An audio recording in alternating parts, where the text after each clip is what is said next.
Friends, मैं हूँ अवधेंद्र। Friends, आप सभी लोग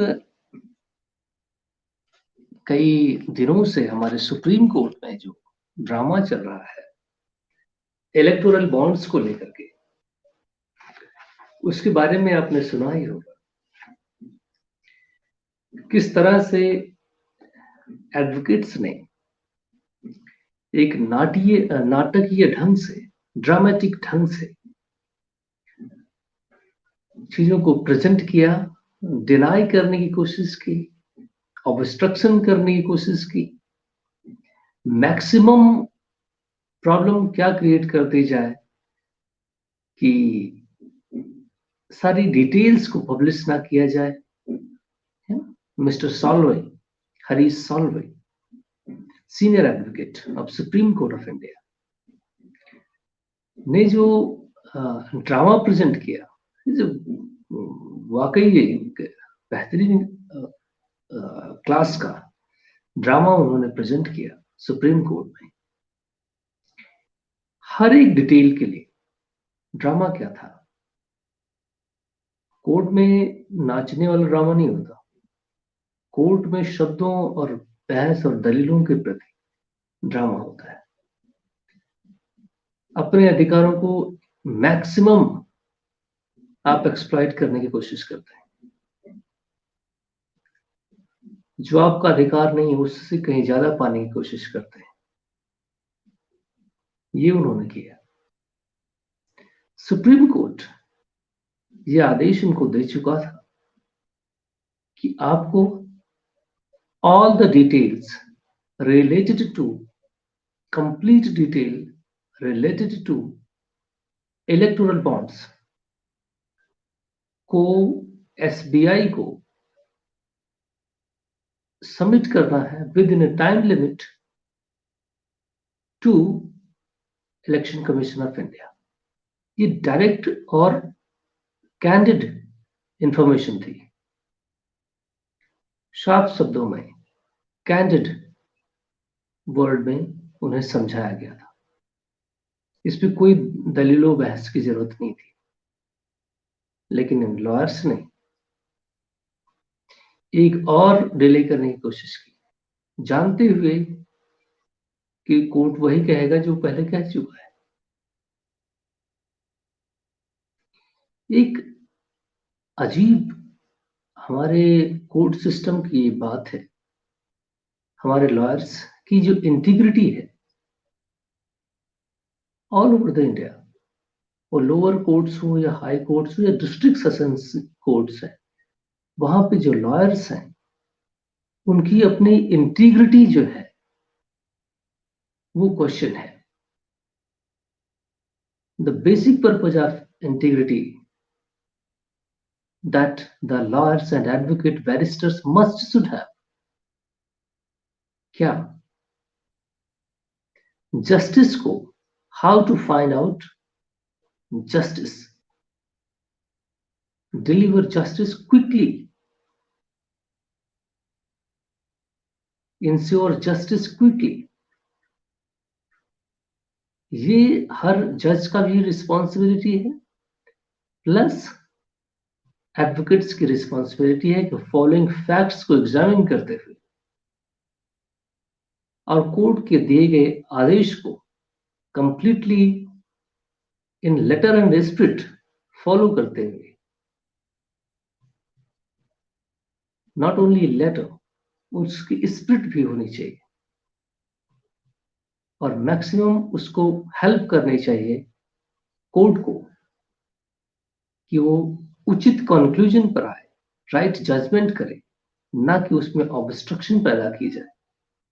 लेकिन दुर्भाग्यपूर्ण है, हमारे लॉयर्स बहस करना, अपनी बात रखना ये उचित है, उसी के लिए लॉयर होता है। एविडेंस फैक्ट्स को चेक करना डेफिनेटली ये उनका राइट है।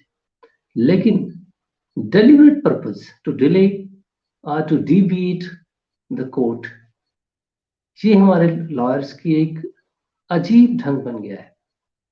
जो लॉयर्स की इंटीग्रिटी, उनकी डिग्निटी और इन प्रपोर्शन कोर्ट के भी रिस्पेक्ट कम होते जा रहे हैं। ये लॉयर्स जो हैं इन्होंने कोर्ट्स की डिग्निटी को अफेक्ट कर दिया है, उसकी एफिशिएंसी को पैरालाइज्ड कर दिया है। जब ये कोर्ट ने 15 फरवरी 2024 को ये जजमेंट दे दिया कि आपको complete information related to electoral bonds publish करनी है, सो अब क्या प्रॉब्लम थी? फिर उसमें कुछ इंफॉर्मेशन छुपाई गई, फिर कोर्ट ने अगेन कॉल किया, फिर सारे लोग इकट्ठा हुए 10 दिन में, फिर अभी कल की डेट में फिर से केस हुई, फिर से लोग गए। अब अल्फा न्यूमेरिक नंबर पर बात फंस गई। अब सरकारी और तंत्र, मुकुल रोहतगी कौन है, वो भी एक सीनियर जज हैं सुप्रीम कोर्ट के, वो भी वहां पहुंच गए। उन्होंने कहा कि ये प्राइवेसी है और फॉरेन डायरेक्ट इन्वेस्टमेंट या और किसी चीज के अल्फा न्यूमेरिक नंबर्स हम पब्लिश नहीं कर सकते, क्योंकि ये मैटर ऑफ प्राइवेसी है। मैक्सिमम ऑब्स्ट्रक्शन कहाँ क्रिएट कर दी जाए उस रूलिंग्स में, उस जजमेंट में, so that the transparency can not be insured. ये हमारे लॉयर्स की एक बड़ी अच्छी प्रैक्टिस है, और इसमें कभी कभी वो ज्यादातर सफल भी होते हैं, लेकिन इन सुप्रीम कोर्ट ज्यादातर असफल हो जाते हैं। सुप्रीम कोर्ट में तो नहीं, सुप्रीम जजेस हैं और उनका जो मेंटल सेटअप होता है आई थिंक वो बहुत अच्छा होता है। सो मैं ये हमारे लॉयर्स की बात करना चाहता था पहले तो। दूसरा सेगमेंट है इंस्टीट्यूशन हमारे के यहाँ किस तरह फंक्शन करते हैं। हमारे इंस्टीट्यूशन किस तरह फंक्शन करते हैं, हमारी पॉलिटिकल पार्टी किस तरह फंक्शंस करती। आज भी बीजेपी इस बात पर क्लेम करती है कि वो ट्रांसपेरेंसी इंश्योर कर रही थी। उसी ट्रांसपेरेंसी ना होने की वजह से, ट्रांसपेरेंसी क्या इंश्योर करते थे कि जो फंडिंग की जाए वो एक प्रॉपर चैनल के थ्रू हो। ये तो है, बैंकिंग सिस्टम के थ्रू हो। क्या ये ट्रांसपेरेंसी इंश्योर करता था? यही तो क्वेश्चन है। ट्रांसपेरेंसी कौन देखेगा कि ये ट्रांसपेरेंट है? पब्लिक तो उसको जान नहीं पाती थी कि कौन किसको दिया, क्या कौन लिया। तो ये ट्रांसपेरेंसी किसके लिए थी?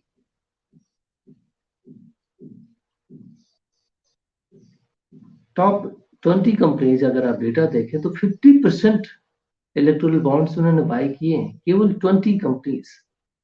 50%, उसमें 6,000 करोड़ रुपए से ज्यादा पैसे केवल बीजेपी को मिले। 55.5% के अप्रोक्सीमेट, 55%। बीजेपी की स्टेट्स में भी सरकार में है और सेंटर में भी सरकार में है 2 साल से। और अगर ये थर्ड टर्म भी आ रही है, वो उस पैसे को, उस फंडिंग को दे करके, अब जो इन कंपनियां हैं, डेटा कहता है इन कंपनियों के पीछे ईडी और एनफोर्समेंट डायरेक्टरेट और एनआईए टाइप के agencies, FIU financial intelligence unit जैसी एजेंसीज काम करती थी, इनको इन्वेस्टिगेट करती थी। इन्होंने जैसे ही वो फंड उनको वगैरह पैसे दिए हैं, तो उसके बाद क्या हुआ, शायद उनका केस खत्म हो गया होगा। इस पे अभी डिबेट होगा इस एजम्पशन पर, और फैक्ट फाइंडिंग की जाएगी। लेकिन दुर्भाग्यपूर्ण है भारत में, क्योंकि जो इसकी आवाज उठा रहे हैं ना, उनका पर्पज ट्रांसपेरेंसी नहीं है, वो भी करप्ट है ना। कांग्रेस वाले इतना और बाकी पार्टीज इतना अच्छी थोड़ी है। उनका पर्पज ये नहीं है, उनका पर्पज ये है कि बीजेपी को क्रेडिट को डिस्क्रेडिट करना और खुद के क्रेडिट में आना, और जिससे हम वोट में हमारी शेयरिंग बढ़े। उनका पर्पज ये नहीं है कि जनता को एक ट्रांसपेरेंट सिस्टम मिले, है ना, उसकी जानकारी हो। क्योंकि इस डेमोक्रेसी में की सफरर या इंजॉय करने वाला पर्सन कौन है? आम आदमी है। उसको जानकारी, उसके लिए कौन काम करेगा? उसके लिए सरकार करती है। और सरकार जब बीजेपी की है, बीजेपी आज भी कहती है कि हम ये इलेक्टोरल बॉन्ड सही था, सुप्रीम कोर्ट ने गलत किया है। भाई सुप्रीम कोर्ट तो गलत है ही, वो कोर्ट ही गलत है। मुझे तो ये लगता है कि उसको होना ही नहीं चाहिए था। और भारत में कोई भी कोर्ट नहीं होना चाहिए। सारे बीजेपी के जो स्टाफ होते हैं ना, ऑफिसर्स, उन्हीं को कोर्ट बना देना चाहिए था। वो डंडा लेके वो सरदार सामने खड़ा रहता नहीं, और वही न्याय कर देता हर आदमी के साथ। ठीक है, यही होता तो सही था।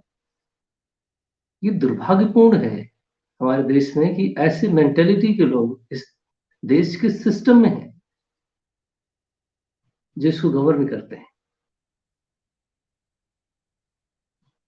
और ये जनता के लिए ट्रांसपेरेंसी, अकाउंटेबिलिटी तय करना चाहिए। लेकिन दुर्भाग्यपूर्ण है कि हम उसको कभी जान नहीं सकेंगे कि इस पार्टी ने, इस कंपनी ने इनको इतना। पता ही है मुझे कि 1,000 करोड़ रुपए किसी एक कंपनी ने किसी को दिए हैं। 1,000 करोड़ रुपए आप कंपनी ने कोई फंड करता है किसी पार्टी को बिना वजह के? मुझे कोई 1 रुपया आज तक नहीं दिया बिना वजह के, जबकि काम भी करता हूं तो नहीं देते। आप समझे, कोई किसी को चाय पिलाने के लिए आज के हमारे डेट में है नहीं है। पिलाता है तो अगले दिन वो कहता है कि मुझे कुछ इससे मिलेगा तभी करूंगा मैं। एक एक हजार 1,000 में कितने जीरो होते हैं पता है? अब उसमें करोड़ों रुपए और पीछे भी लगा दो, इतने इतने नंबर किसी पॉलिटिकल पार्टी को दिए जाए और उससे कोई बेनिफिट ना लिया जाए। तुम्हें क्या लगता है, क्या वो बेवकूफ होते हैं? वही वो कॉर्पोरेट वाले कॉर्पोरेट रिस्पॉन्सिबिलिटी फंड में कोई पैसा नहीं जमा करते, जबकि 2% उनकी प्रॉफिट का करना ही रूल है। वही प्राइवेट कंपनियां, उनके यहाँ लोग एक्सीडेंट में अगर वर्कर्स मर जाता है या उसको एक्सीडेंट हो जाता है, उसको क्लेम नहीं देते, जो उनकी रिस्पॉन्सिबिलिटी है करना। इंडस्ट्रीज के नियम कानून को चेंज करना। अभी जो इंडस्ट्रियल लॉ, इंडस्ट्रियल रूल पास किए गए थे 2020 में, उसके बेनिफिशियरीज कौन है? दुर्भाग्यपूर्ण है कि आप सभी लोगों को भगवान की ऐसी कृपा है कि आप, भगवान आपका दिमाग कभी खोले नहीं। मैं भी यही उम्मीद करता हूँ, जनता तो हमेशा बेवकूफ रहे और नशे में हमेशा रहे, है ना? अब कोई बताएगा भी नहीं तुम्हें, ये भी बड़ी अच्छी बात है। और जो न्यूज चैनल्स है, मीडिया है, डिबेट करने वाले इंटेलेक्चुअल्स हैं, सारे गुलाम बन गए या तो सरकार के, या तो उनकी आवाज सुनी नहीं जाती। इसके पीछे कौन टाइम इन्वेस्ट करेगा कि ये पैसे, ये चीजें, ये सिस्टम किसके पास कहाँ गया ये? और उससे, इस इलेक्टोरल बॉन्ड की इस फंडिंग से हमारे इलेक्टोरल प्रोसेस में क्या चेंजेस आए हैं? कोई ऐसे लिखेगा, रिसर्च करेगा कोई? ये इलेक्टोरल बॉन्ड्स नहीं, इसके क्या रिप्रिकॉशंस हुए हमारी डेमोक्रेसी को स्ट्रेंथन करने में या कमजोर करने में? इतने इतने पैसे जिसको मिले हैं वो विधायक खरीदे जाते हैं, सरकारें तोड़ी जाती हैं, गिराई जाती हैं। पार्टी के लोग कभी इस बात को मानेंगे नहीं कि ये बात सत्य भी हो सकती, जानते हैं वो। कल श्रीमती अ, निर्मला सीतारमन जी से क्वेश्चन हो रहा था, इंडिया टुडे का जो हुई, वहां पे मीडिया की गैदरिंग हुई थी, उसमें क्वेश्चन किया गया तो उस लेडी ने नहीं, उछल उछल के बता रही थी कि ये बात ये ऐसी है, वो ऐसी, सब झूठ बोल रही थी, है, डेलिबरेटली। अब इतने बड़े थे वो लोग हैं, ये पॉलिटिशियन होता है मास्टर ऑफ ओपिनियन बिल्डर। वो किसी भी चीज को, फैक्ट को ट्विस्ट करना और अपने फेवर में कर लेना, उसको बेहतरीन आता है, इसीलिए वो पॉलिटिशियन है। पब्लिक को डील करना उसको आता है। लेकिन इंटेलेक्चुअल्स को चाहिए जो ट्रांसपेरेंट है, हमारे जैसे जो बेवकूफ है, उनको ये चाहिए कि फैक्ट फाइंडिंग करें, है नहीं, और थीसिस और पेपर्स पब्लिश करें और ले आए सामने as a responsible citizen in a democracy, है ना? लेकिन यही कॉर्पोरेट्स अगर तो तुम इनसे 1 करोड़ रुपए भी मांग लो केवल इस बात की रिसर्च करने के लिए, इस इलेक्ट्रल बॉन्ड से या फिर इसके प्रोसेस पर क्या, मैकेनिज्म हुआ तो वो आपको फंडिंग नहीं करेंगे, लेकिन इस डेमोक्रेसी की अर्थी उठाने में वो मदद जरूर करेंगे, हजार हजार करोड़ रुपए लगा करके। लेकिन 1 करोड़ रुपए मांग लो केवल रिसर्च के लिए ना, इस बात पर कि ये जो सारे फंडिंग इकट्ठा हुई इससे क्या इम्पैक्ट हुआ सोसाइटी पर या फिर सोशल वैल्यूज पर, डेमोक्रेसी पर या पॉलिटिकल पार्टीज किस तरह से स्ट्रेंथन हुई, इससे गवर्नेंस इंस्टीट्यूशंस कितने कमजोर हुए, इसके लिए आपको एक पैसा नहीं देगा, दरवाजे से धक्का मार के बाहर निकाल देगा। लेकिन ये इतना आसान बात नहीं है। अभी अभी बीजेपी चुप हो जाएगी। सबसे बड़ी बीजेपी क्लासिकल ड्रामा ड्रामा क्या हो, जब भी कोई उसके खिलाफ केस बिल्ट होता है वो तुरंत साइलेंट हो जाता है, चुप हो जाए। अगर चुप हो जाए, कुछ बोलेगा नहीं, तो डिबेट ही खत्म। कुछ दिन में, 4-6 दिन में लोग नया नया प्रोपेगेंडा शुरू कर देगा, पाकिस्तान, चाइना, भारत, फलान ढिमकान करके लोग उसमें बिजी हो जाएंगे। तो वो जो इशू है वो खत्म हो जाएगा। 4-6 दिन में भारत में लोग याद रखते हैं, उसके बाद तो आजकल इतना मोबाइल में बिजी रहते हैं कि लोग याद ही नहीं रख पाते कि इस इससे क्या इम्पैक्ट हुआ क्या। हाँ, जो मोदी कर देगा वो सही है ना। वो जो कर देगा वो एक पॉलिटिशियन है। वो भी कैसा पॉलिटिशियन, मैंने बताया ना, ओपिनियन बिल्डर है वो। वो बहुत स्मार्ट है। वो फैक्ट्स को ट्विस्ट करना और चीजों को इस तरह बता देगा ना कि समझ लीजिए कि आप उसको अंडरस्टैंड नहीं कर पाएंगे। शब्दों का जो चयन करता है, जिस हिसाब से प्रेजेंट करता है, कोई भी टॉपिक उसको दे दो ना तो दिन भर बोल देगा, लेकिन अर्थ तुम महीने भर पर इसको समझ के नहीं निकाल सकते क्या बोल दिया, है ना। वो बड़ा ही मास्टर पॉलिटिशियन है। हम्म उसको अंडरस्टैंड करना बहुत मुश्किल काम है, वो निकल जाता है आम आदमी को समझा करके। इसलिए मैं समझता हूँ कि अकाउंटेबिलिटी तय होनी चाहिए। हम्म और सबसे इंपॉर्टेंट चीज है, जो सफरर्स हैं वो मास नंबर में है लेकिन वो वीक है। वो मेजोरिटी में है लेकिन वो वीक है। उनके पास इंटेलेक्चुअल डिबेट करना, वो इंफॉर्मेशन ट्रांसमिट नहीं होती जो उनको एक्चुअल चाहिए। और उस भाषा में नहीं। यहाँ भी तो एक एलिट कल्चर आ गया है ना भारत में, अंग्रेजी बोलने का कल्चर, वो डोमिनेटिंग कल्चर है। नहीं, जो इंटेलेक्चुअल्स हैं भारत में वो सारे अंग्रेजी बोलने वाले लोग हैं, और वो अपने अकाउंटेबल नहीं है टू द पीपल, वो अकाउंटेबल टू द उनका जेब के लिए अकाउंटेबल है। नहीं, जो लिखते हैं, जो बोलते हैं, उनसे उनको पैसा मिलना चाहिए, है ना। और वो ऐसा नहीं कि वो रीजनल लैंग्वेज में या वगैरह वगैरह नहीं बात कर सकते या लोगों से मिल नहीं सकते। उनमें एक एलीट एटीट्यूड भी आ गया है ना। वो आइसोलेटेड रहते हैं, बाकी सिस्टम को आ, नहीं, बहुत अलग चीज समझते हैं। तो आप, मैं कम शब्द कह रहा हूँ, आप ज्यादा समझें। आम आदमी को जहाँ आप अपने नॉलेज और अपनी स्ट्रेंथ को बढ़ाने की कोशिश करें, अकाउंटेबल बने, फिर जाकर के सरकार को आप रिस्पॉन्सिबल बना सकते हैं। रिस्पॉन्सिबल गवर्नमेंट तब बनेगी जब आपको फैक्ट बेस्ड, मैं जो बोल रहा हूँ आप उसको एक्चुअली वही समझ रहे हैं या उससे ज्यादा समझ रहे हैं। नहीं, मीनिंग ये है कि अगर मिस्टर मोदी कोई काम करते हैं तो जो कह रहे हैं जो है वो किस तरह है। रूरल बजट मैंने एक अभी समझा था, बजट का जो डिस्ट्रीब्यूशन होना चाहिए वो रूरल और अर्बन होना चाहिए मेरे हिसाब से, है। जो हमारे यहाँ बजट का डिस्ट्रीब्यूशन होता है, हमारे यहाँ कृषि के लिए 5% बजट सेक्शन होते हैं, और बस किसानों का बजट है पीडीएस में 1% लग जाता होगा, बाकी लेस देन 10% बजट जो होता है वो रूरल एरियाज की तरफ जाता होगा। 90% अर्बन एरियाज की तरफ ही जाता है। इसलिए अर्बन डेवलपमेंट, भारत में अर्बन रूरल डिवीजन भी क्रिएट हो रहा है, और ये डिफरेंट सेगमेंट्स भी है, जो स्टेट्स के सब्जेक्ट्स हैं और बाकी लोग सब्जेक्ट्स हैं, उसी प्रोपोर्शन में मैं इस पे एक रिसर्च करना चाहता हूँ। और अभी तो मैं इस पे एक, मेरे दिमाग में चीजें सेट हो रही है, कुछ दिन में मैं इस फैक्ट्स फाइंडिंग करूंगा। लेकिन हमें भी उसके लिए टाइम चाहिए। पहले तो मैं अपने आप को सेटल कर लूं, फिर कुछ इसमें से बेहतरीन चीज है जिसको करने की जरूरत है, मैं भी, कि वो भारत की डेमोक्रेसी में एक बेहतरीन कंट्रीब्यूशन कर सके। So thank you very much my friends. और लेकिन हर पॉलिटिकल डेवलपमेंट पर आप नजर रखें, क्योंकि इससे आपकी लाइफ जो है ना इम्पैक्ट होती है। और पॉलिटिशियन वो हमेशा 5 साल के लिए बिजी हो जाएगा अपने ऑफिस में और एंजॉय करेगा, वो नहीं, जेट सिक्योरिटी लेकर के, और आप खाने के लिए लाले पड़ जाएंगे, है ना। सो अपने दिमाग को थोड़ा सा खोल कर रखें, ये वार्निंग भी है। So thank you very much my friends for listening. Thank you.